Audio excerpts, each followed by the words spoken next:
6వ అధ్యాయంలో కూడా ఏమంటారంటే, తండ్రులారా మీ పిల్లలను ప్రభు యొక్క శిక్షలోను బోధలోను పెంచండి అంటాడు. దేవుని స్తోత్రం. మన పిల్లల్ని ఎక్కడ పెంచాలి? ప్రభు శిక్షలోను ప్రభు బోధలోను పెంచాలి. హల్లెలూయా, హల్లెలూయా, హల్లెలూయా. అప్పుడు వాళ్ళు దీవించబడతారట.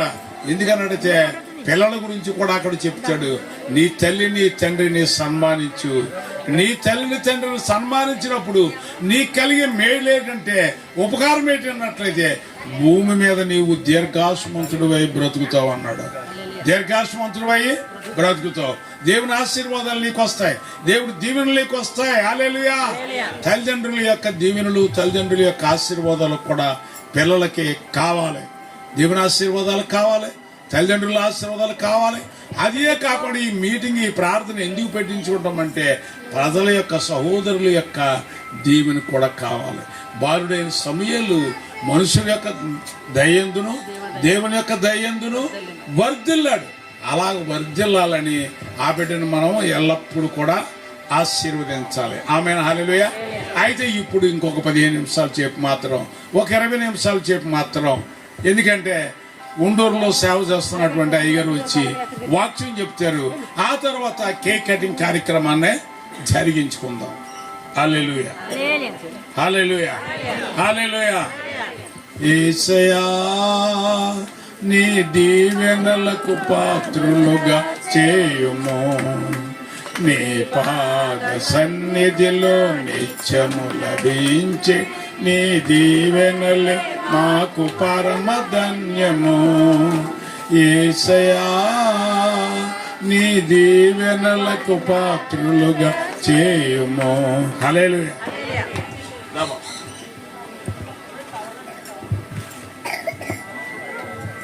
హల్లెలూయా, హల్లెలూయా.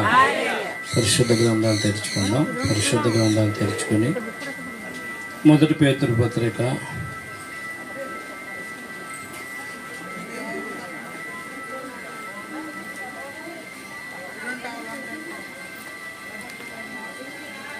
1 పేతురు పత్రిక 2వ అధ్యాయం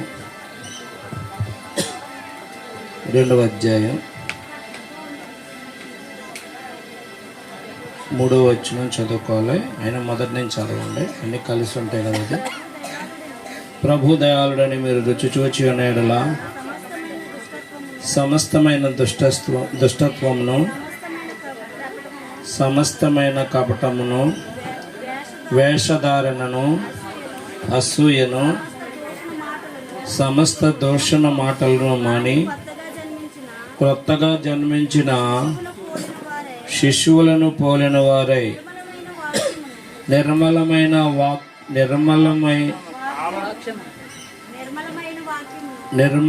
వాక్యమును పాల వలన రక్షణ విషయంలో ఎదుగు నిమిత్తము ఆ పాలను ఆపేక్షించుడి. ప్రార్థన చేసుకుందాం. మహాగణుడా, మహోన్నతుడా, నీ గణనామానికి వందనాలు, స్తోత్రాలు, స్తుతులు చెల్లించుకుంటున్నాం. ఇప్పటి వరకు తండ్రి కార్యక్రమం అంతటిని ఆశీర్వాదకరంగా, దీవెనకరంగా, మహిమకరంగా జరిగించు. నాయన కుటుంబాన్ని ప్రత్యేకంగా జ్ఞాపకం చేసుకునండి. పుట్టినరోజు జరుపుకుంటున్న చిన్న బాబును కూడా దీవించండి. ఎందుకన్నట్లయితే నాయన నీవు దీవిస్తేనే దీవెన, నువ్వు ఆశీర్వదింతే ఆశీర్వాదం. ఎందుకన్నట్లయితే నాయన యేసు ప్రభువా నీ వాక్కు ద్వారా సమస్తము కలిగాయి. అటువంటి వాక్కు మా మీదకి వచ్చినప్పుడు, మా కుటుంబాల్లోకి వచ్చినప్పుడు మేము ఆశీర్వదించబడతాం. అటువంటి వాక్కు ద్వారా, నీ వాక్కు ద్వారా బిడ్డలను ఆశీర్వదించమని అడుగుతున్నాను. నాయన నిలబడిన దైవజను నీ వాడిని, కూర్చున్న బిడ్డలందరూ నీ వారు, నాతో మాతో మా అందరితో నీవు మాట్లాడమని యేసు దీవెనామని అడిగి వేడుకొనుచున్నాం పరమ తండ్రి. ఆమేన్. హల్లెలూయా, హల్లెలూయా, హల్లెలూయా, హల్లెలూయా. నీ రెక్కలు నాకు ఆశ్రయము యేసయ్యా, నీ రెక్కలతో నన్ను కప్పుము యేసయ్యా, నీ రెక్కలు నాకు ఆశ్రయము యేసయ్యా, నీ రెక్కలతో నన్ను కప్పుము. నీవే నా శైలము, నా కేడెము నేను నమ్మదగిన దైవం నీవే, నా శైలము నా కేడెము నేను నమ్మదగిన దైవం. మహోన్నతుడా నీ నీడలు నేను నివసింతును, సర్వశక్తుడా నీ చాటున నేను విశ్రమింతును. హల్లెలూయా, హల్లెలూయా. చదవబడిన మాటల్లో మనం చూసినట్లయితే క్రొత్తగా జన్మించిన శిష్యులను పోలిన వారై నిర్మలమైన వాక్యమును పాల వలన రక్షణ విషయంలో ఎదుగు నిమిత్తము. హల్లెలూయా. దేవుని వాక్యము గురించి ఇక్కడ పేతురు భక్తుడు మాట్లాడుతూ ఎవరిని చూపిస్తున్నాడంటే క్రొత్తగా జన్మించినటువంటి చంటి బిడ్డను చూపిస్తున్నాడు. హల్లెలూయా. శిష్యుని చూపిస్తున్నాడు. ఎందుకన్నట్లయితే ఈ చిన్న బిడ్డలకి ఏమీ ఉండవు. హల్లెలూయా. కళ్ళ కపటం ఏవి ఉండవు, తెలియని వాళ్ళు అంటారు. హల్లెలూయా. నువ్వు కోపం పడి మరలా రమ్మంటే నవ్వుకుంటా మన దగ్గరకు వచ్చేస్తారు. పెద్దవాళ్ళు అయితేనో ఇప్పుడే కదా నన్ను తిట్టాం, సిగ్గులేదని మాట్లాడడానికి, వాళ్ళు తగ్గించుకొని మాట్లాడినా మనం మాట్లాడాం. హల్లెలూయా.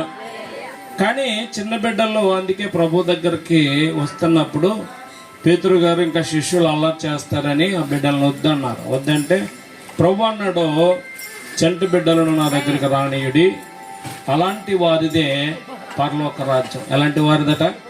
చిన్న పిల్లలదే. చిన్న పిల్లలకి చర్చిలో చూడలేకపోవచ్చు. ఏమంటాం? ఏయ్ కిందకెళ్ళి ఆడుకుంటారా అంటాం. తల్లిదండ్రులు ఏమంటారు? ఈ బాధపడలేక నువ్వు ఇంటికాడ ఉండి ఆడుకోరా, ఇక డబ్బులు కానీ ఇచ్చేసి వస్తారు. మందిరానికి కూడా తీసుకుని రాలేకపోతున్నారు. ఒక ఆవిడని అడిగాను, అమ్మా ఏం పిల్లలు తీసుకురావట్లేదు అంటే, కేకలు ఎత్తున్నారు కదండి, వాళ్ళు అందరూ తిడుతున్నారు, అందుకు తీసుకురావట్లేదు. హల్లెలూయా. ఎవరు తిడుతున్నారంట? ఎందుకనట్లేదు? చంటిపిల్లలు మనకే అభ్యంతరంగా ఉన్నారు అనుకుంటున్నాం. కానీ ప్రభు అన్నాడు వాళ్ళ అభ్యంతరం ఏం కాదు, వాళ్ళు నా దగ్గరికి రాని ఉండండి. ముందు వారిని ఆశీర్వదించాడు. ఎందుకు ఆశీర్వదించాడు అంటే వాళ్ళ హృదయాలు దేవునికి ఇష్టమయ్యాయి, వాళ్ళ జీవితాలు ప్రభుకి అనుకూలంగా ఉంటాయన్నమాట. అలాగ మనల్ని కూడా మారమని, అలాగ మారినట్లయితే శిష్యుల వలె మనం ఉన్నట్లయితే, వాక్యమనే పాలను ఆపేక్షింతే అలా శిష్యులుగా ఉండగలమంట. వాక్యమనే పాలను ఆపేక్షింతే అటువంటి శిష్యులుగా ఉంటూ మనం ఎలాగంటామంట? రక్షణ విషయంలో ఎదుగుతాం. మరి బుజ్జి వాళ్ళ అబ్బాయి సంవత్సరం అయింది, పుట్టినప్పుడులా ఉన్నాడా? తల్లిని అడగని చెప్తుంది. తల్లిని అడగక్కర్లేదు, మనకు తెలదా పుట్టినప్పుడు ఎంత ఉంటారా, ఇప్పుడు ఎంత ఉన్నాడా? ఎదిగాడు. ఎదగకపోతే ఏం చేస్తారు? అబ్బో వాళ్ళ తాతయ్య గారు ఏంటి, వాళ్ళ నాన్న ఏంటి, వాళ్ళందరూ కూడా కంగారు పడిపోయి ఎన్నో హాస్పిటల్ తిప్పేస్తారు ఎదగట్లేదని. హల్లెలూయా. మనము కూడా దేవుడు ఎక్కడ ఎదగాలని ఆశపడుతున్నాడంటే లోకంలో ఎదగాలని కాదు, మన ఇష్టానుసారంగా ఎదగాలని కాదు, రక్షణ విషయంలో మనము నిత్యము ఎదుగుతూ ఉండాలి. హల్లెలూయా, హల్లెలూయా. ప్రతి కార్యక్రమం కూడా మనకు ఒక మంచి మంచి పాఠాలు చెప్తూ ఉంటాయి, కానీ మొత్తం వెళ్ళిపోతాం అంతే. హల్లెలూయా. ఇప్పుడు పాట రాదనుకోండి, చేతిలో ఎవరికి వెళ్ళిపోరంటారు, మరి ఎదులో తెచ్చారంటారు. కానీ ఎక్కడ తిట్టాలంటే ఎదులో తిట్టకూడదండి, చర్చిలో తిట్టాలంట, కొత్త రూల్. హల్లెలూయా. మరి చేతిలో ఏమైపోయాం మనకి? అదేమ్మా పాడలేదంటే, పాట రాలేదంటే ఫోన్లో అనుకుంటాం. మరి చేతిలో ఏమని? హల్లెలూయా. స్తుతించడానికి కూడా మనం ఏం చేస్తున్నాం? వెనకబడిపోతున్నాం. స్తుతించడానికే మనము చాలాసార్లు చెప్పాను, జగాడ గ్రౌండ్లో మరి మంచి సభలు జరిగాయి. అక్కడికి మంచి దైవజనులు వచ్చారు. వస్తే మా పక్కన ఒక ఆయన కూర్చున్నాడు. మేము వెనకాల ఉన్నాం, చుట్టూ ఉన్నాం, వాలంటీర్లుగా పనిచేస్తున్నాం. మా పక్కన ఒక ఆయన కూర్చున్నాడు. ఆయన చేతులు 2 కట్లు ఉన్నాయి. పాటలు పాడుతుంటే కొడుతుంటే ఆ 2 కట్లు నానిపోయినాయి. దేంతోని? రక్తంతో. అంటే తన చేతులు గాయాలతో ఉన్నాయి. కట్లు కట్టుకొని వచ్చాడు. కట్లు కట్టుకొని వస్తే అసలు కట్లు ఉంటే మనం ప్రార్థనకి వెళ్ళాం. హల్లెలూయా, హల్లెలూయా. కరెంట్ ఎప్పుడు పోద్దని ఆలోచిస్తాం, వర్షం ఎప్పుడు వస్తుందని ఆలోచిస్తాం. కరెంటు పోయినా వర్షం వచ్చినా కొన్ని అభ్యంతరాలు ఏమన్నా కలిగాయంటే ప్రార్థనకు రాం. పెళ్ళికి వెళ్ళడం మానేస్తామా? హల్లెలూయా. పెళ్ళికి వెళ్ళడం మానేస్తామా? ఫంక్షన్కి వెళ్ళడం మానేస్తామా? ఏది మానం. దేవుని కార్యాలు అయితే వర్షం వస్తుందని ఎలా రమ్మంటారు? కరెంటు పోయింది ఎలా రమ్మంటారు? హల్లెలూయా. ఎన్నో అభ్యంతరాలు చూపించగలం. కానీ మనము రక్షణ విషయంలో ఎదగాలంటే వాక్యం అనే పాలను అపేక్షంతో ఉండాలి. వాక్యాన్ని మనం వినాలి, వాక్య ప్రకారం నడుచుకోవాలి. వాక్యము మనలను బ్రతికించేది. అందుకనే అంటాడు దావీదు మహారాజు, నీ వాక్యము నా పాదములకు దీపమును, నా త్రోవలకు వెలుగునై ఉన్నది అంటాడు. హల్లెలూయా, హల్లెలూయా. ఇంకా అంటాడు చూడండి, యెషయా గ్రంథంలో 28వ అధ్యాయంలో 14వ వచనంలో, యెషయా గ్రంథం 28:14,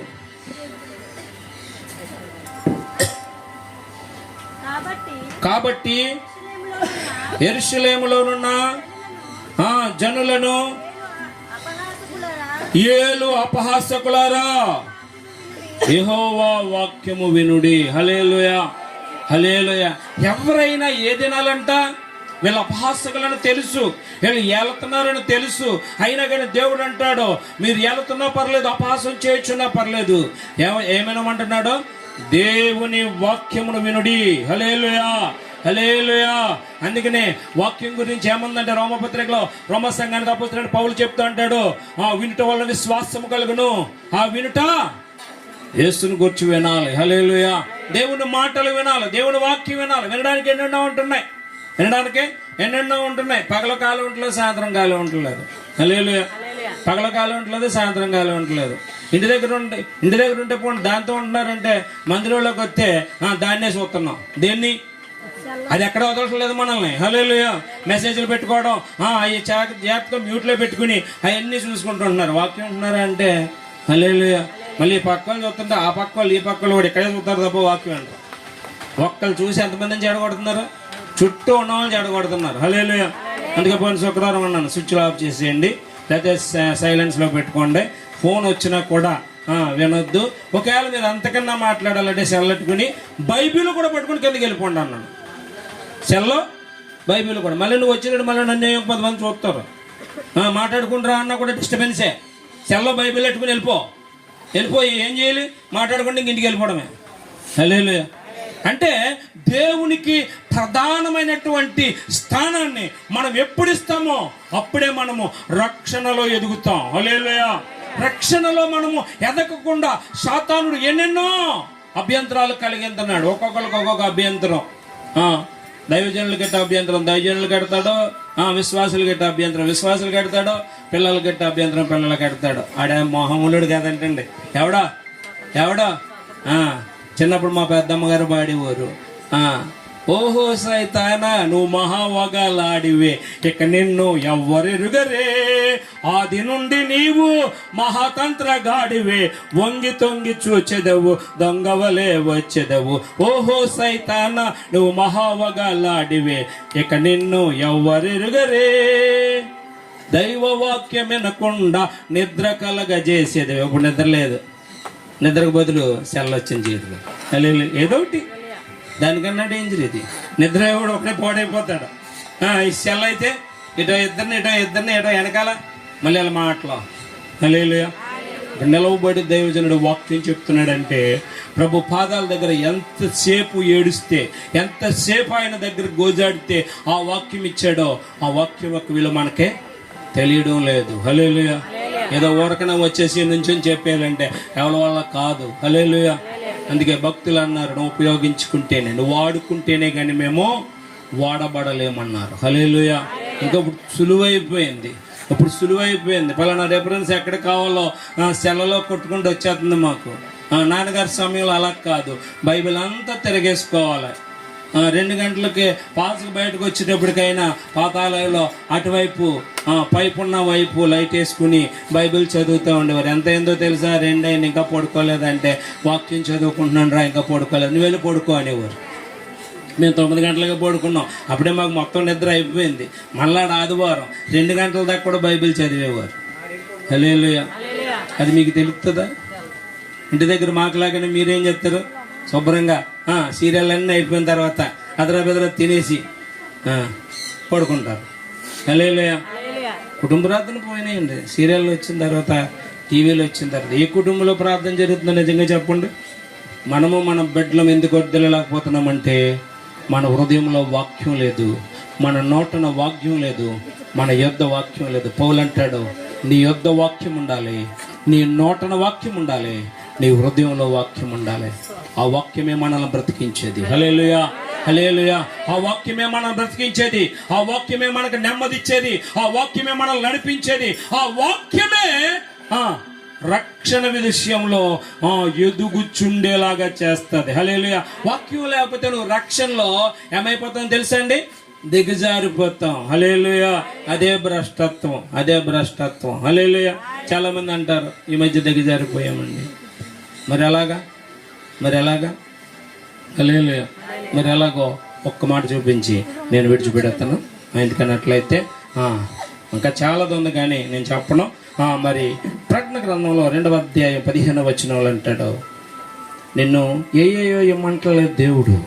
ఏమంటున్నాడు? నీవు ఏ స్థితిలో నుండి పడితివో అది జ్ఞాపకం చేసుకుని మారు మనసు పొంది ఆ మొదటి క్రియలు చేయము. హల్లెలూయా. ఏం చేయాలంట? ఏయో చేయాలంటాం మనం బ్రతకాలంటే. మరలా పరిశుద్ధపరచబడాలంటే చాలా కార్యాలు చేయాలంటాం.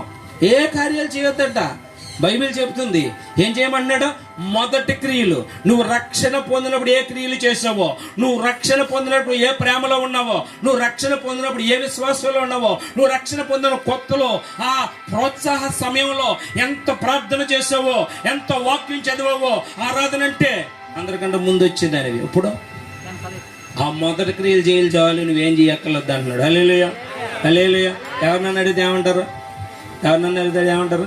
ఏయో చెయ్యాలి అప్పుడు, కానీ మీరు భ్రష్టులు అయిపోయారు, మీరు ఇంకా మొత్తం దిగజారిపోయారు, మీరు పని చేయాలంటారు. దేవుడు అంటున్నాడు, అయినా పర్లేదు మీరు పని చేస్తారు. ఏం చేయాలి? మొదటి క్రియలు చేయండి చాలు. హల్లెలూయా. చెప్పుకోవడం సులువే కానీ చేయడం చాలా కష్టం. మళ్ళీ మొదట ప్రార్థన చేయాలంటే ఏం చేయాలి? హల్లెలూయా, హల్లెలూయా.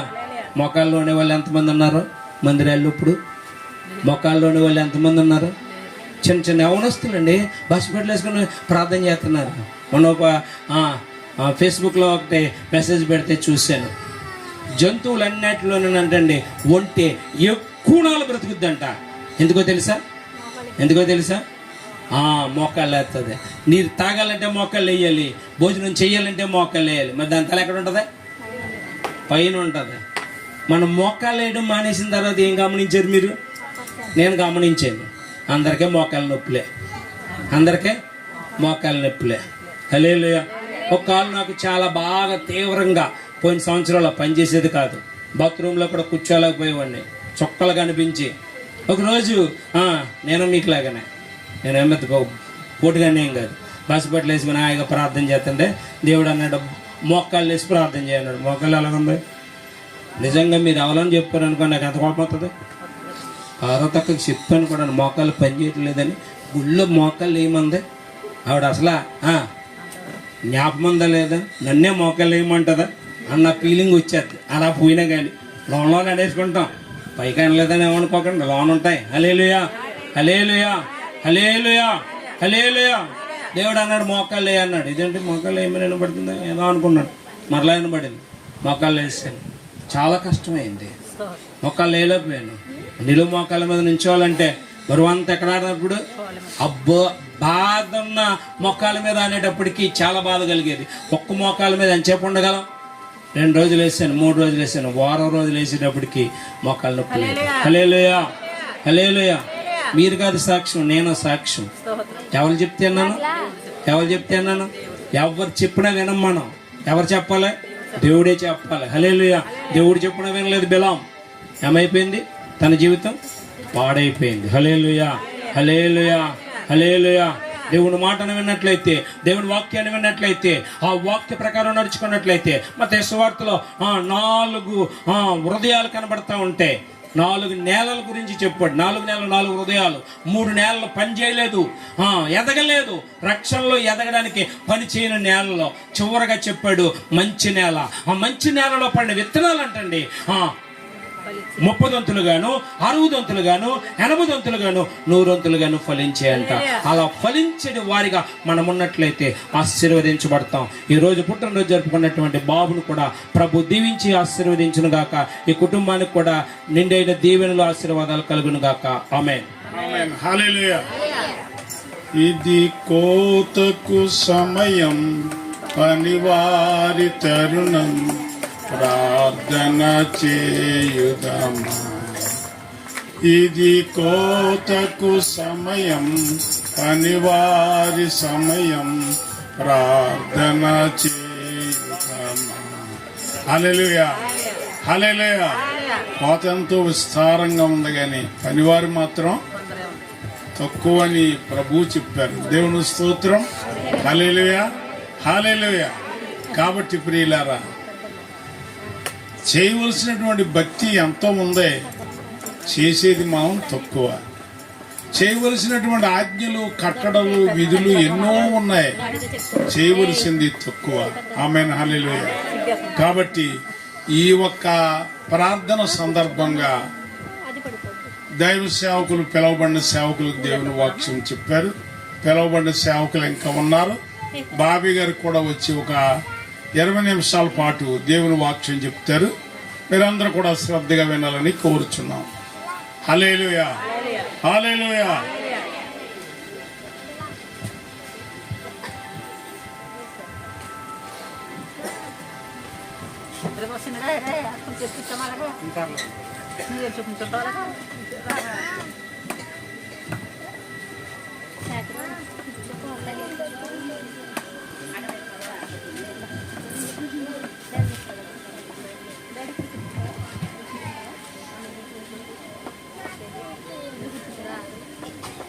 హల్లెలూయా. దేవుని ఉచితమైన మహాకృపను బట్టి ఈ కుటుంబం యొక్క ఆహ్వానాన్ని బట్టి ఈ స్థలానికి మమ్మల్ని తోడుకొని వచ్చిన దేవాదేవుని హృదయపూర్వక వందనాలు. అలాగే కూడి వచ్చిన విశ్వాసులకు, చిన్నలకు, పెద్దలకు, మీ అందరికి కూడా నా హృదయపూర్వక వందనాలు. వెనుకున్న దైవజనులకు, అలాగే దైవజనురాండ్రకు అందరికీ నా హృదయపూర్వక వందనాలు. మరి దినాన్న పుట్టినరోజు జరుపుకుంటున్న చంటి బిడ్డకి దైవాశీస్సులు. ఎందుకంటే దేవుని ఉచితమైన మహాకృపను బట్టి మనం సజీవులుగా ఉండి ఆయన యొక్క కృప ద్వారా ఈ లోకంలో ఇంకా మనం జీవిస్తూ ఉన్నాం. మరి ఒకసారి దేవుని యొక్క వాక్య లేఖనాలను మనం చూసినట్లయితే సామెతల గ్రంథము 9వ అధ్యాయము 11వ వచనాన్ని మనం చూస్తే,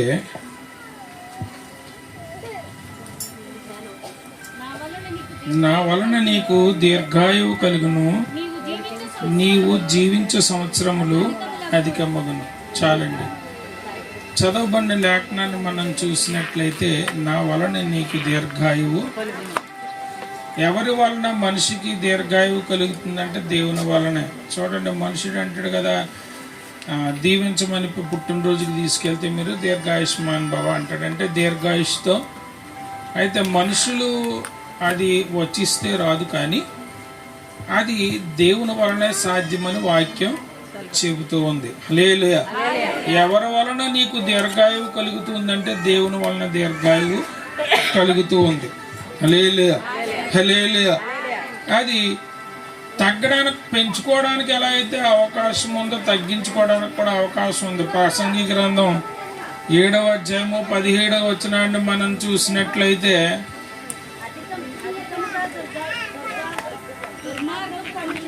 అధికముగా దుర్మార్గపు పనులు చేయకము, బుద్ధిహీనముగా తిరగవద్దు, నీ కాలము రాకముందుగా నీ వేళ చనిపోదు. అధికముగా దుర్మార్గంగా తిరిగితే, బుద్ధిహీనమైన పనులు చేస్తూ ఉంటే, అంటే ఆయుష్ను పెంచుకునేవాడే మరలా ఏం చేస్తూ ఉన్నాడంటే దుర్మార్గంగా తిరుగుతూ, బుద్ధిహీనంగా తిరుగుతూ ఆయుష్ను మరలా తగ్గించుకోవడానికి కూడా అవకాశం. అంటే ఒక మనుషుడు ఆయుష్ను పెంచుకోగలడు, తగ్గించుకోగలడు. పెంచుకోవడం అయితే చాలా కష్టం, కానీ తగ్గించుకోవడం చాలా ఈజీ మనుషుడికి. హల్లెలూయా. హల్లెలూయా. హల్లెలూయా. అయితే ఆయుష్ను పెంచుకోవాలంటే మటుకు కీర్తన గ్రంథం 65వ అధ్యాయం 11వ వచనంలో చెప్తాడు కదా, సంవత్సరమును నీకు దయా కిరీటముగా ధరింపజేసి ఉన్నాను. ఏం చేస్తూ ఉన్నాడంటే ఆయన సంవత్సరాలు అంటే మనం జీవించే సంవత్సరాలు ఆయన దయా కిరీటంగా ధరింపజేస్తూ ఉన్నాడంట. అంటే ఆయన దయ వలనే అది సాధ్యం, కానీ మనుషుడు మాట వలన కాదు సాధ్యం. ఎలాగ మనిషి యొక్క ఆయుష్ పెరుగుతూ ఉందంటే దేవుని దయ వలన పెరుగుతూ ఉంది. అందుకనే మనుష్యుడు దేవుని దయ కొరకు కనిపెట్టాలి. ఈనాడు మనుషులు దయ కొరకు కనిపెడుతూ ఉంటాడు. మనుషుడు మనిషికి మంచి అవడానికి చూస్తాడు, కానీ దేవునికి మంచి అవటానికి. అందుకనే పౌలు గారు అంటాడు, నేను ఇప్పటికీ మనుషుల దయను సంపాదించుకోవాలనుకుంటున్నానా, దేవుని దయను సంపాదించుకొని చూచుచున్నాను అంటూ ఉన్నాడు. ఈనాడు మనం ఎవరి దయను సంపాదించుకుంటే ఈ లోకంలో జీవితం బాగుంటుందంటే మనుషుల దయను సంపాదించుకుంటే లోకంలో జీవితం బాగుంటుంది. దేవుని దయతో సంబంధం ఏమీ లేదండి మనకి. అంటే అందరికి అన్ని కులాలకి దేవుడు ఉన్నాడు కాబట్టి మనకు కూడా ఓ దేవుడు ఉండాలి. అందరికీ దేవుడు ఉన్నాడు కాబట్టి మనకు కూడా దేవుడు ఉండాలంతే. అంతేగాని నిజంగా దైవభక్తి, సరి అయిన దైవభక్తి చేసి దేవుని యొక్క దయ ముఖ్యం, కానీ మనుషుల దయ కాదు కావాల్సిందనే ఆలోచన మనకు ఉండదు. మనకు కావాల్సిందల్లా మనుషుల దయ. మనుషుల దయలో దీర్ఘాయుష్ ఉందంటే లేదు. మనుషుల దయ నీకు దీర్ఘాయుష్ని ఇస్తుందంటే ఇవ్వదు. ఎవరి దయ కావాలి నీకు? దేవుని యొక్క దయ. ఎందుకంటే ఆయన దయా కిరీటంగా ధరింపజేస్తూ ఉన్నాడంట. హల్లెలూయా, హల్లెలూయా. కీర్తన గ్రంథంలో 104వ అధ్యాయము 27-28 వచనాలను చూస్తే, తగిన కాలమున నీవు వాటికి ఆహారం ఇచ్చేదవని, ఇవన్నీ నీ దయ కొరకు కనిపెట్టుచున్నవనియు, నీవు వాటికి పెట్టునది అవి కూర్చుకొనును, నీవు గుప్పిలి విప్పగా అవి మంచి వాటిని తిని తృప్తి పొందును. ఆయన ఆయుష్నే కాదు, ఆహారాన్ని కూడా ఎవరు పెడుతున్నారంటే ఆయనే పెడుతున్నాడు అంటే. కాబట్టి ఎవరి దయ కోసం చూస్తూ ఉన్నాయంటే అవి దేవుని యొక్క దయ కోసం. మనం కూడా ఈనాడు ఎవరి దయ కోసం చూడాలంటే దేవుని దయ కోసమే చూడాలి. దేవుని దయను సంపాదించుకునే భక్తిని మనం చేయాలి, మనుషుల దయను కాదు. మనుషుల దయ అవసరాలను బట్టి, ఆలోచనలను బట్టి మరి మారిపోయేది. మనుషుడి దయ పక్క మనిషి అవసరం ఉంటేనే ఉంటుందండి. అవసరం తీరాక అల్లుడు ఏమవుతాడు? అప్పుడు అయ్యేముండదు, దయలు గట్టే ఉండవండి ఇంకా. కాబట్టి మనుషుల దయను సంపాదించుకునే వ్యర్థం. ఎవరి దయను సంపాదించుకోవాలి?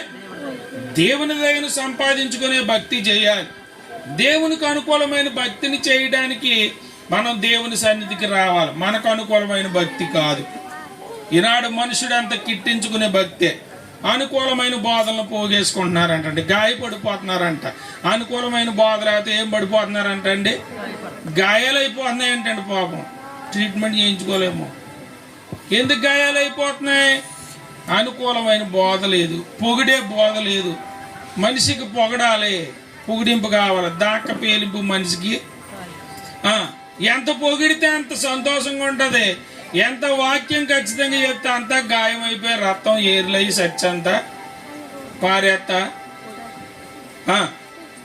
ఈనాడు ఏమవ్వకూడదంటే మరి గాయాలు అవ్వకూడదండి, దయ మాత్రం కావాలి.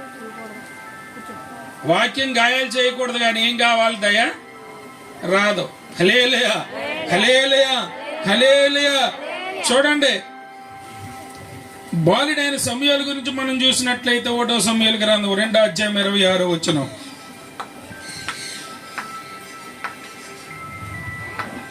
1వ సమూయేలు గ్రంథం 2వ అధ్యాయం. బాలుడైన సమూయేలు ఇంకను ఎదుగుచు యెహోవా దయందును మనుషుల దయందును వర్ధిల్లుచుండును. బాలుడైన సమూయేలు గురించి చెప్పబడుతున్న మాట ఏంటంటే, ఇంకను ఎదుగుచు యెహోవా దయందును మనుషుల దయందును వర్ధిల్లుచుండెను. ఏ దయలో వర్ధిల్లుతూ ఉన్నాడు?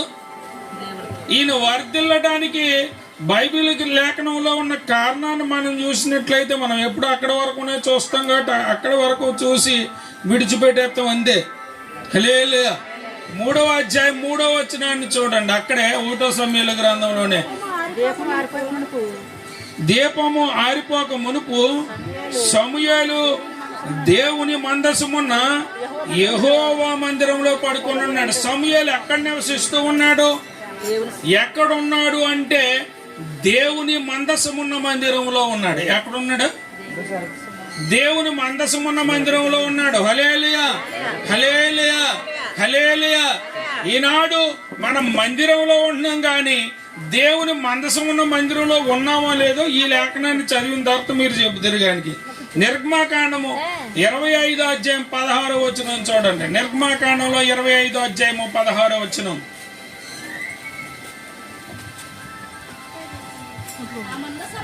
ఆ మందసములో నేను నీకిచ్చు శాసనములో ఉంచవలెను. మందసంలో ఏముంటాయి? మందసంలో ఏముంటాయి? అమ్మ అందరు ఇక్కడే ఉన్నారా? లేకపోతే బంధువులతో పాటు లోనికి వెళ్ళి టీయో కాఫీ తాగిరండి. వాళ్ళు ఇప్పుడు వస్తున్నారు కదా, వాళ్ళు ఏదో ఇస్తారు, తాగేసి వస్తారా? ఆగితేనేం పర్లేదు. హల్లెలూయా, హల్లెలూయా. ఆ మందసంలో ఏమున్నాయంటే శాసనములు ఉన్నాయి. చదవలేదా? అక్కడ చదివితే వింటలేదా? ఎలా ఉండండి, వదిలేస్తాను. నేను ఎక్కువసేపు ఏం చెప్పను. నేనేమి దీర్ఘ ప్రసంగికుని కాదు. గంటల గంటల తరబడి ఎలాగే మీకు చెప్పడానికి అంత ఓపిక సహనం కూడా నా దగ్గర లేవు. హల్లెలూయా, హల్లెలూయా, హల్లెలూయా. ఎక్కడున్నాడు బాలుడైన సమూయేలు? ఎక్కడ నివసిస్తూ ఉన్నాడంటే మందసమున్న మందిరంలో నివసిస్తూ ఉన్నాడు. మందసంలో ఏమున్నాయి అంటే శాసనములు. అంటే బాలుడైన సమూయేలు ఎక్కడ నివసిస్తున్నాడంటే శాసనములు ఉన్న చోట నివసిస్తూ ఉన్నాడు. దావీదు అంటాడు కదా, నేను శాసనముల మాటున. ఇక్కడ బాలుడైన సమూయేలు కూడా ఎక్కడ ఉన్నాడంటే శాసనముల మాటనే ఉన్నాడు.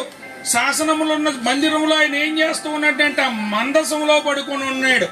ఇప్పుడు నువ్వు ఉన్న మందిరంలో కావచ్చు, నువ్వు నివాసం ఉంటున్న ఇంటిలో కావచ్చు, దేవుని శాసనానికి చోటు ఉందా?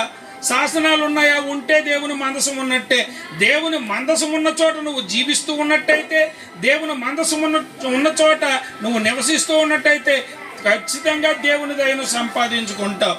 ఈనాటి దేవుని దయను నువ్వు సంపాదించుకోకపోవడానికి కారణం ఏంటంటే నీవు దేవుని దయను చూడలేకపోవడానికి కారణం ఏంటి అంటే దేవుని మందిరానికి అయితే వెళుతూ ఉన్నావు కానీ దేవుని మందసాన్ని అయితే నీ ఇంట్లో పెట్టుకోలేకపోయావు. ఎందుకు దేవుని మందసం లేదంటే దేవుని శాసనాలు ఆచరణ సాధ్యం కానివి. శాసనాలు గైకొనడానికి కష్టం కాబట్టి వెళతావు కానీ వింటావు అంతే. మీరు వినుమట్టుకు వినువారై ఉన్నారు. ఇప్పటికీ నేను పిల్లలతో మాట్లాడినట్టుగా మాట్లాడవలసి వస్తుంది కానీ పెద్దవారితో మాట్లాడినట్టుగా నేను మీతో మాట్లాడలేకపోతున్నాను అంటూ ఉన్నాడు పౌలు గారు. ఎందుకు మాట్లాడలేకపోతున్నాడంటే నువ్వు మందిరానికి వెళ్ళి వస్తావు కానీ నువ్వు వెళ్ళే మందిరంలో మందసం ఉన్న మందిరం కాదు, నువ్వు నివాసం ఉన్న ఇల్లు కూడా మందసం ఉన్న ఇల్లు కాదు. ఎందుకంటే మందసంలో ఏమున్నాయంటే శాసనాలు ఉన్నాయి. మన జీవితాల్లో లేనిదదే, మన జీవితాల్లో లేనిదదే. దయను సంపాదించుకోవడానికి సమూయేలు కారణం ఏంటంటే మందసమున్న మందిరంలో పడుకొని ఉన్నాడు, మందసమున్న మందిరంలో జీవిస్తూ ఉన్నాడు. ఈనాడు నీవు నేను కూడా ఎక్కడ నివాసం చేయాలంటే మందసమున్న దేవుని మందిరంలో నివాసం చేయాలి. మందసమున్న చోట మనం జీవనాన్ని సాగించాలి. ఆ మందసాన్ని మనం ఇష్టపడాలి. అప్పుడు ఆయన దయను సంపాదించుకుంటాం. దయ వచ్చే అంటే ఇదేనా పేరా? ఈ పేరున్నామని కాక తమ దయ ఎలారా అంటే గమనించారు. దేవుని దయ ఎలారా అంటే వచ్చేద్దా? అది ఎవరి దగ్గరికి వెళ్ళాలో ఆయన ఆజ్ఞాపిస్తాడు. ఆయన దయ వలన అంటండి దయా కిరీటంగా పొందుకుంటూ ఉన్నంట ఆయుష్. ఆహారాన్ని కూడా ఆయన దయ వలనే పొందుకుంటూ ఉన్నాం. అన్ని ఆయన దయ వలనే పొందుకుంటాం. ఆయన దయను పొందుకునే మార్గాన్ని మటుకు మనం ఏం చేయడం లేదంటే పరిశీలించడం లేదు. ఆయన మార్గాల్ని మనం బాగుగా పరిశీలించాలి. ఆయన మందసమున్న మందిరంలో నివాసం చేయడానికి ఇష్టపడాలి. ఆయన మందసమున్న చోట మనం జీవనం సాగించడానికి ఇష్టపడాలి. హల్లెలూయా, హల్లెలూయా. 119వ కీర్తన 144వ వచనం చూడండి.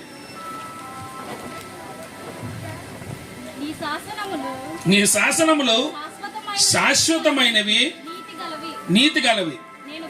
నేను బ్రతుకున్నట్లు నాకు తెలివిని దయచేయము. హల్లెలూయా.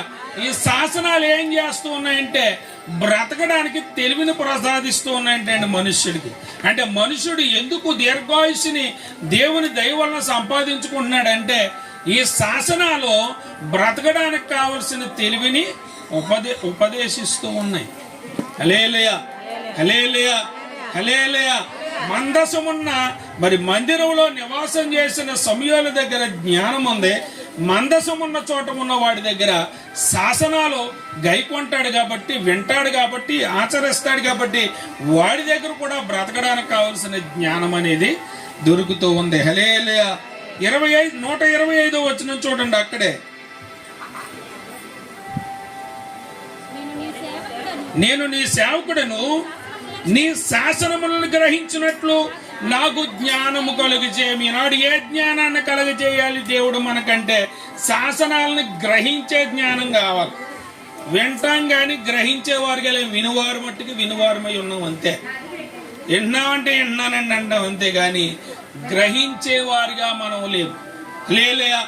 ఈనాడు ఏ విధంగా మనం ఉండాలంటే గ్రహించేవారిగా ఉండాలి. అలా అందుకని సామెతల గ్రంథం 3:1-2 వచనాలు మనం చూసినట్లయితే, నా కుమారుడా నా ఉపదేశమును మరువకము, నా ఆజ్ఞను హృదయపూర్వకంగా గైకొనుము. అవి దీర్ఘాయువును సుఖజీవంతో గడుపు సంవత్సరములు శాంతిని నీకు కలుగజేయును. ఏ ఉపదేశాన్ని నాలే? రహస్యంగా బోధించే తప్పుడు బోధలు కాదు. రహస్యంగా చెప్పేవాడిని పబ్లిక్ గా చెప్పమనండి చూద్దాం. ఆడి మీద ఈడి మీద రహస్యంగా బోధించాడు కదా, తీసుకొస్తాను ఎదురుకుండా చెప్పండి అని చెప్తాడా? ఎలా బోధింతారంట? తప్పుడు బోధలు బైబిల్ చెప్తుంది. రహస్యంగా. రహస్యంగా బోధించడమే. నువ్వు చెప్పేదంతా యథార్థత నీతి అయితే ఎదురుకుండా బోధించవచ్చు కదా. నువ్వు చెప్పేదంతా తప్పుడు బోధ నీకే తెలుసు కాబట్టి ఎలా బోధింతావంటే రహస్యంగా బోధిస్తావు. దేవుణ్ణి అనుసరించిన బోధ అంటే కాదు, అది దయ్యాల బోధ. ఏం చేస్తారంటే రహస్యంగా బోధింతారండి. రహస్యంగా బోధించడమే పబ్లిక్ గా చెప్పొచ్చు కదా. నువ్వు చెప్పి దాంట్లో నీతి యథార్థత లేనప్పుడు నువ్వు ఎలా చెప్తావంటే రహస్యంగా బోధిస్తూ ఉంటావు. జాయిగా ఇంజెక్ట్ చేస్తారు నరాల్లోకి. హల్లెలూయా, హల్లెలూయా. ఎప్పుడైతే రహస్యంగా బోధిస్తున్నాడో మనం తెలుసుకోవాల్సింది ఏంటంటే అది దేవుని ఉపదేశం కాదు. దేవుని ఉపదేశం ఎప్పుడు కూడా రహస్యంగా మనుషుడితో మాట్లాడదు. అది పబ్లిక్ గా దేవునితో మాట్లాడేదై ఉంది. తప్పు చేసినప్పటికీ అది ఓపెన్ గా ఖండిస్తుంది, రహస్యంగా ఖండించదు. హల్లెలూయా, హల్లెలూయా, హల్లెలూయా. ఇంకా 3-4 వచనాలు మనం చూసినట్లయితే, దయను సత్యమును ఎన్నడను విడిచిపోనవకము. దయ అనగా దేవుని దయ, సత్యం అనగా దేవుని వాక్యము, వాక్యం అనగా దేవుని యొక్క శాసనము. శాసనం ఉన్న చోటే దయ. కాబట్టి దయను శాసనమును ఎన్నడూ నిన్ను విడిచిపో అంటే నేను విడిచిపోతాయి. నువ్వు శాసనానుసారంగా లేకపోతే, లేఖనానుసారంగా నడవకపోతే ఈ దయ ఆయన సత్యము కూడా నిన్నేం చేస్తే విడిచి వెళ్ళిపోతాయి. నువ్వు సంపాదించుకున్నానని ధీమాగా కూకున్నావేమో అలాంటిది ఏం పెట్టుకో. ఇది నువ్వు సంపాదించుకుని బీరువాలో పాడేసిన ఆస్తి ఏం కాదు, అలాగే ఉండిపోతాను. ఇది నిన్ను విడిచి వెళ్ళిపోయే ఆస్తి. దానికి అనుగుణంగా నువ్వు ఉంటే నీ దగ్గర ఉంటుంది, ఉండకపోతే అది నిన్ను విడిచి వెళ్ళిపోయేది. జ్ఞాపకం ఉంచుకో. హల్లెలూయా, హల్లెలూయా. 4వ వచనం చూడప్పుడు, దేవుని దృష్టి అందును మానవుల దృష్టి అందును నీవు దయనుంది మంచివాడు అనిపించుకుందువు. ఎప్పుడు మంచివాడు అనిపించుకుంటావు? ఎప్పుడు దయను సంపాదించుకుంటావు అంటే దయను సత్యమును. దయ అనగా దేవుని వలన సంపాదించుకున్నదే. సత్యము అనగా వాక్యము, వాక్యం అనగా శాసనము. వీటిని విడిచిపోకుండా నువ్వు చూసుకున్నట్టయితే అప్పుడు నువ్వు దయ నొందిన వాడు అని మంచివాడు అనిపించుకుంటావంట. ఈనాడు నువ్వెవరు అనిపించుకోవాలంటే దయనొందిన వాడు అనిపించుకోవాలి. దాంట్లోనే దీర్ఘాయుష్ ఉంది, దాంట్లోనే ఘనత ఉంది, దాంట్లోనే ఆహారం ఉంది, దానిలోనే ఐశ్వర్యం ఉంది. అన్నీ ఇచ్చి దయను మానేస్తాడండి. అందుకని ఆయన ముందే చెప్పాడు ఆయన సువార్తల్లో, మొదట నా నీతిని, నా రాజ్యమును. అది వదిలేసాం. మొదట స్వస్థతలు, ఆశీర్వాదాలు, మేలులు అనేవాటికి టాప్ ప్రయారిటీ ఇచ్చుకుంటూ ఈనాడు సంఘాల్లో దేనికి పరిమితం అయిపోయామంటే వీటికి పరిమితం అయిపోయామండి. ఆయన దయను సంపాదించుకోవడానికి కాదు, మరి ఆయన యొక్క శాసనాల్ని మన హృదయాల్లో భద్రపరచుకోవడానికి కాదు, గ్రహించడానికి కాదు, మన ఇష్టానుసారంగా మన కట్టడలు మనం నియమించుకొని వాటిలో నడవడానికి మనల్ని మనం ప్రేరేపించుకుంటూ ఉన్నాం. ఇది దేవుని బోధ కాదు, దయ్యాల బోధ. వాటి నుంచి మనం బయటికి రావాలి. మనమందరం కూడా దేవుడు రాకడ సమీపించిన దినాల్లో ఉన్నాం. రాకడ సమీపించిన తర్వాత ఇక్కడ ఉండేవాడు కూడా ఎవడో అంత బలవంతుడు కూడా ఎవడు లేడు. ఒకవేళ ఉన్నా ఇక్కడ ఏముంటుందంటే శ్రమ ఉంటుందంటండి. విడవబడకూడదు శ్రమలోకి. అలా శ్రమలో విడవబడకూడదంటే సమూయేలు ఎలాగైతే మందసమున్న మందిరంలో నివాసం చేస్తూ ఉన్నాడో మనము కూడా ఆయన మందసమున్న మందిరంలో నివాసం చేసేవారిగా ఉందాం. అట్టి కృప దేవుడు మనందరికి అనుగ్రహించునుగాక. ఆమేన్.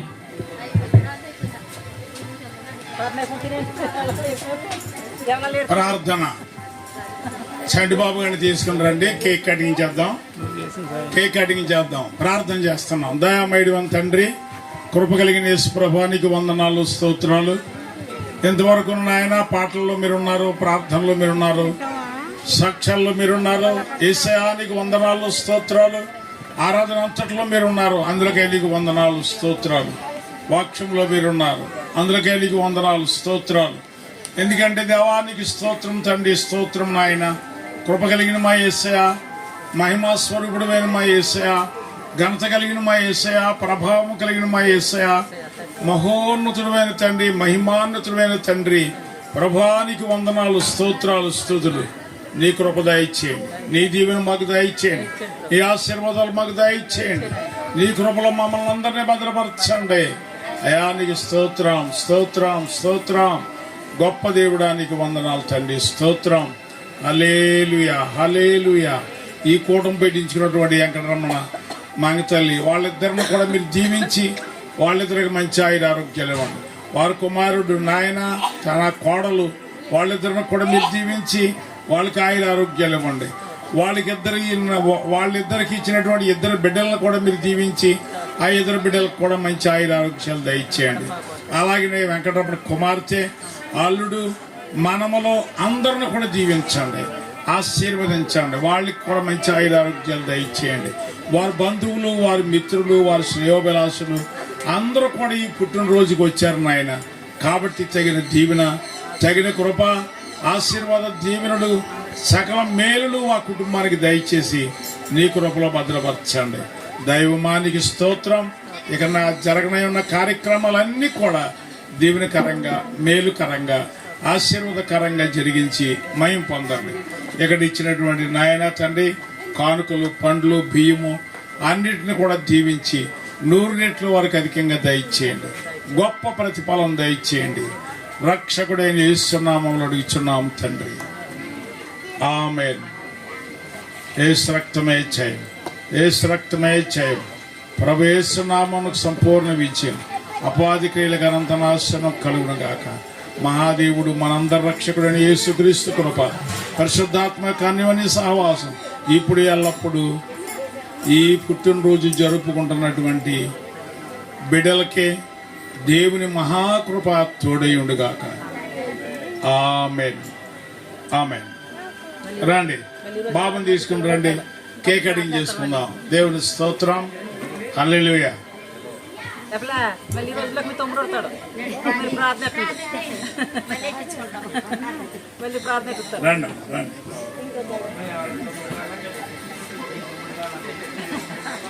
తమ్ముడు కావాలని ప్రార్థన చేయండి. కొంచెం అలా పెట్టండి, కేక్ కటింగ్ చేద్దాం. ఇంకా అలాగే వాళ్ళ చెప్తా హల్లెలూయా, హల్లెలూయా.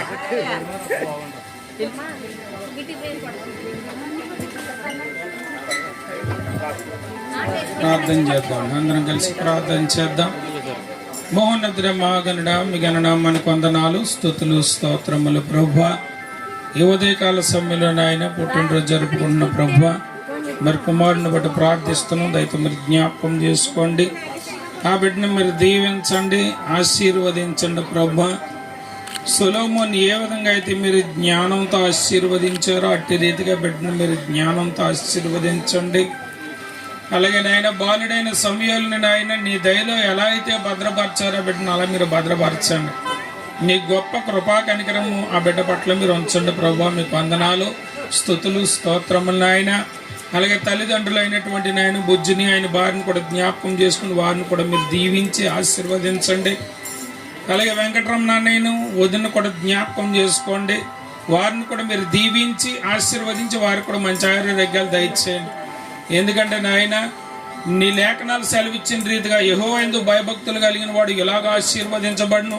నీ పిల్లలను నీవు చూచేదవని నీ లేఖనాలు సెలవిచ్చిన రీతిగా అన్నయ్యను వదిన మీరు దీవించారు, ఆశీర్వదించారు. వారి బిడ్డలను ఇస్తూ ఉన్నారు. వందనాలు, స్తుతులు, స్తోత్రములు. ఇంకనూ ఈ కుటుంబం మీరు దీవించండి, ఆశీర్వదించండి. కృపాక్షేమాలే ఈ కుటుంబాల వెంట మీరు రానిమ్మని మీ కృపలో భద్రపరచమని నజరేయుడైన యేసుక్రీస్తు నామమున అడిగి వేడుకొనుచున్నాం పరమ తండ్రి. ఆమేన్, ఆమేన్. అలాగే ప్రసాద్ బాబు గారు కూడా చిన్న ప్రార్థన చేస్తారు, అప్పుడు కేక్ కటింగ్ చేసుకుంటారు. మహాగణుడ మహోన్నతుడ నీకన్నా మనకు వందనాలు, స్తోత్రాలు, స్తుతులు చెల్లించుకుంటున్నాం. ఈ సమయంలో తండ్రి చంద్రబాబును ప్రత్యేకంగా జ్ఞాపకం చేసుకునండి. కేక్ కటింగ్ కార్యక్రమాలన్నింటిలోనే ఉండండి. కుటుంబాన్ని ఆశీర్వదించండి. కూడి వచ్చినటువంటి విశ్వాస బిడ్డలను కూడా దీవించండి. నైనా రక్షక దైవజనుల మధ్య సంఘం ఎదుట నైనా రక్షక మా అందరి నైనా రక్షక సమక్షంలో నీవుండి ఈ కార్యాన్ని జరిగిస్తున్నందుకే వందనాలు. నీవు ఆశీర్వదించమని యేసు దీవెనామమున అడిగి వేడుకుంటున్నాం పరమ తండ్రి. ఆమేన్. ఇప్పుడు కేక్ కటింగ్ చేద్దాం. ఉన్నావు కదా ఎవరి ఉన్నారా? క్యాండిల్ వెలిగించండి. మా క్యాండిల్ వెలిగించరా?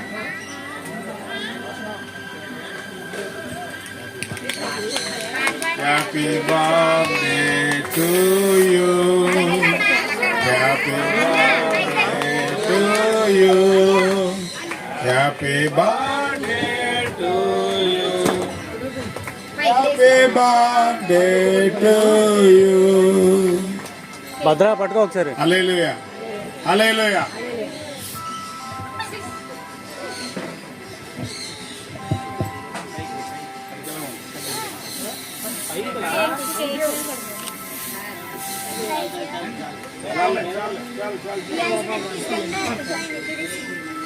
పట్టుకోండి ఒకసారి, ఇద్దరు కలిపి పట్టుకోండి.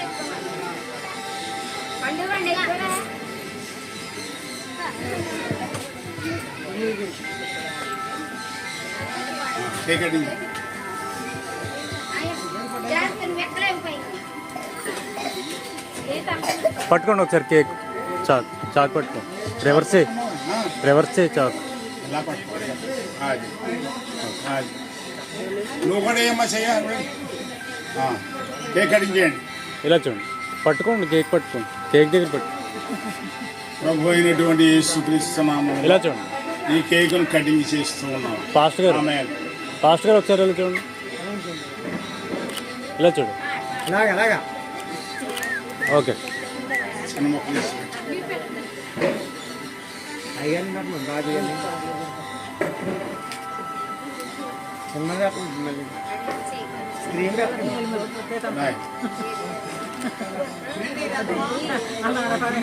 చాలు, ఎక్కువ తినకు. రండి.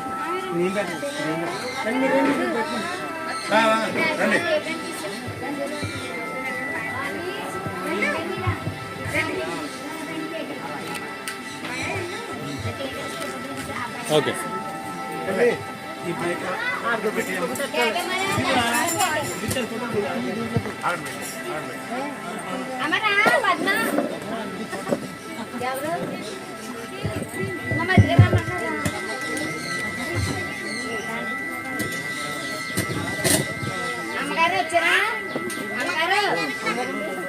ఒకసారి నించోండి.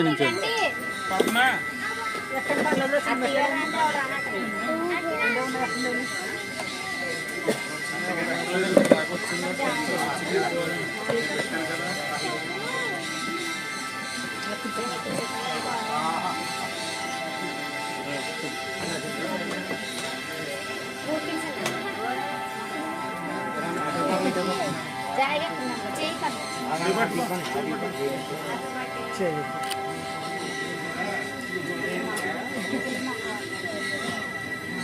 ఓకే ఇలా చూడండి.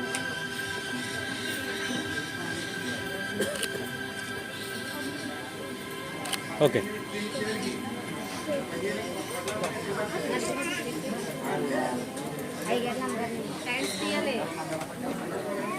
అది కొంచెం చేయి పైకెత్తి, అది మొత్తం క్రీమ్ అయిపోయింది, ఇంకా పైకెత్తా.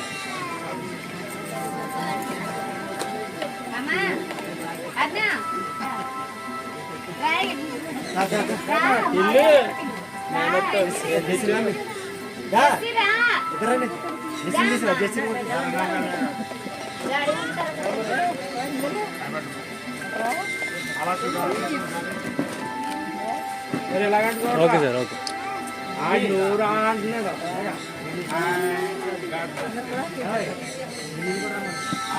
ఆడికి ఆడికి